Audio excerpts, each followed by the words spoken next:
Chunking itu juga bisa dinyatakan dengan regular expression. Jadi untuk menemukan struktur potongan dari kalimat tertentu, parsing atau regular expression parser dimulai dengan menggunakan flat structure di mana tidak ada token yang dipotong-potong. Kemudian aturan Chang atau pola dari aturan Chang diterapkan secara bergantian. Dan secara berturut-turut dia akan memperbarui struktur dari Chang-nya. Setelah semua aturan dijalankan, struktur potongan yang dihasilkan itu di-return atau dikembalikan untuk memberikan jawaban. Di sini kita lihat contoh menunjukkan tata bahasa potongan sederhana yang terdiri dari dua aturan. Ini aturannya itu ada dua, Chang untuk determiner atau possessive adjective dan noun. Jadi ini determiner atau diikuti PP. Nah, simbol ini itu menunjukkan karakter khusus dalam ekspresi reguler dan harus diberi tanda garis miring terbalik agar bisa dicocokkan match dengan tag dari preposition. Nah, ya.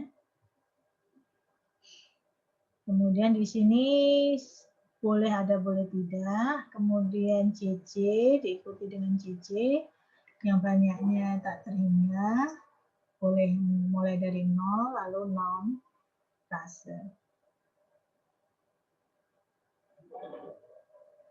Dan kemudian di sini kalau kita menyatakan ada dua, berarti ini bisa seperti ini tanda kurung ya. Lalu di sini yang kedua itu NNP. NNP. Maka aturan pertama, yang pertama ini, yang ini, itu akan cocok dengan determiner atau kata ganti posesif, kemudian 0 atau lebih satu kata sifat, lalu kata benda.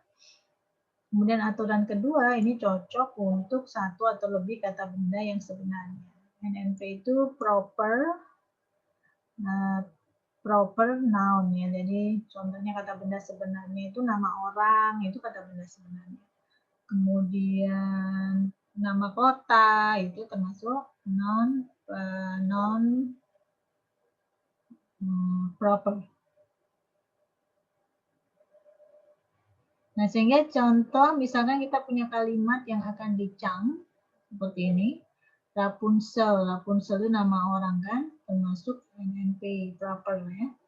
Kemudian let verb ya. Kemudian down, lalu her, preposition. Nah, di sini ada tanda ini. Posesif ya, posesif. Kemudian long itu kata sifat, golden juga kata sifat, hair itu noun.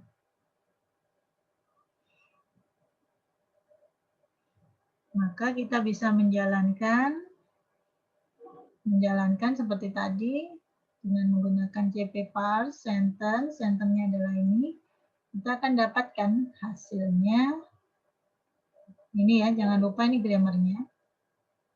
Kemudian dilanjutkan perintahnya.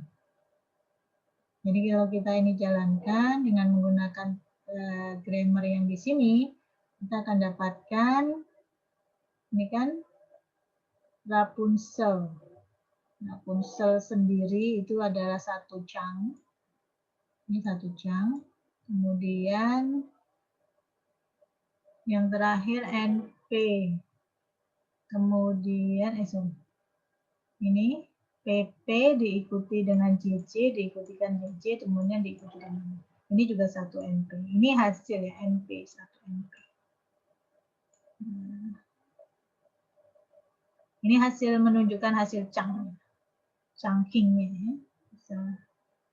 Bahwa yang di chunking itu adalah berdasarkan grammar NP.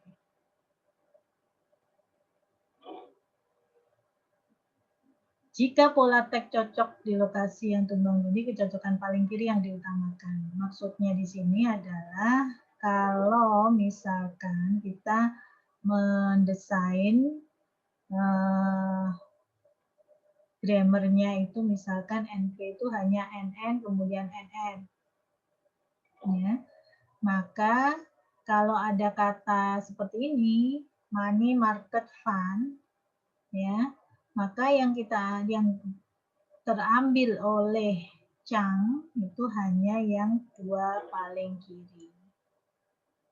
Sehingga yang ini, yang ketiga ini kan sama-sama non ya sebenarnya. Ini nggak terambil sebagai non plus.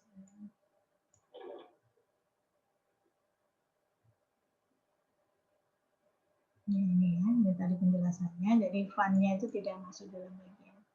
Sehingga masalah ini dapat dihindari dengan aturan potongan yang lebih permisif ya, permisif. Misalkan diganti dengan NN plus. NN plus kalau kita menggunakan aturan ini, maka plus ini berarti minimal 1 NN. Jadi boleh berulang sebanyak tak terhingga kali. Sehingga ini nanti akan bisa terambil sebagai non